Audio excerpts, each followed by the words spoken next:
Hello বন্ধুরা, তোমরা সবাই কেমন আছো? আশা করছি তোমরা সবাই ভালো আছো। আর এই দেখো আমি লেবু কাটতে বসে গেছি।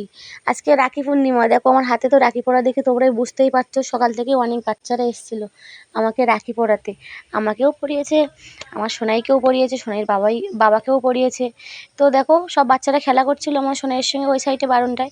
তো আমি ভাবলাম সব বাচ্চারা এসছে যখন লেবুটা কাটি, আজকের এই লেবুটা কেটে সবাইকে খেতে দেবো। তো সবাই বসে আছে আমার লেবু কাটা দেখছে বসে বসে, যে বৌদির লেবু কেটে দেবে, আমরা খাবো। তো দেখো আমি লেবুটা গামলায় নিয়ে নিয়েছি, নিয়ে প্রথমে ছাড়িয়ে নিয়েছি।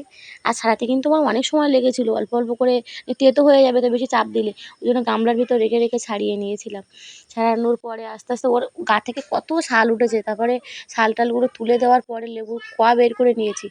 কোয়া বের করার পরে তারপর অল্প অল্প করে ছাড়িয়ে নিচ্ছি কোয়াগুলো। ছাড়িয়ে নেওয়ার পরে থালায় সব দেখো রেখে দিয়েছি।